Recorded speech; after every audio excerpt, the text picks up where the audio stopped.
Ginawa namin ang aming trabaho. Pero ang Senado, iniwan sa ere ang manggagawa. This is not the end.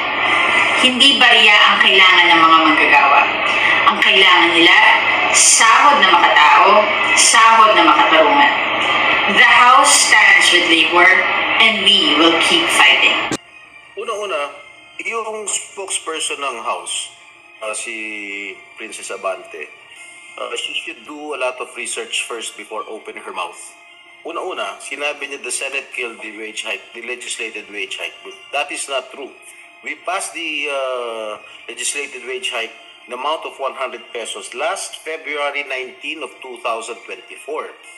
It took them a year, all right, to pass their own version of 200 pesos wage hike.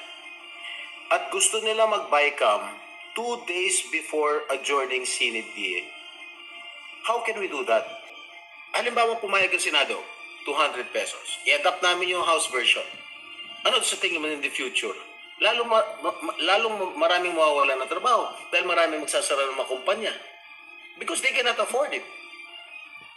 What do they want to do? They want our economy to collapse?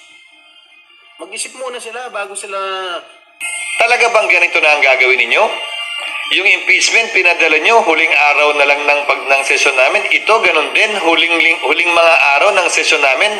Tapos, ayan na naman kayo, mamadaliin nyo na naman kami, na parang kami ang may kasalanan. So for the record, tumayo po ako at nag-insist na maisama po ako sa BICAM bilang author at co-sponsor. I had to take the floor just to be heard. It was only after I spoke at nagsalita po ako doon na thankfully isinama nila ako sa BICAM. Pero kahit na nakasama ako, wala pa rin nangyaring BICAM meeting. Kahit isa, wala. Diktador ba ang Pangulong Marcos Jr.? Hindi naman po. Hayaan na lang po muna natin ang usapin na yan sa Kongreso at ang Pangulo naman po ay hindi tutol sa increase sa wage hike dahil ito po naman ay makakabuti sa mga manggagawa.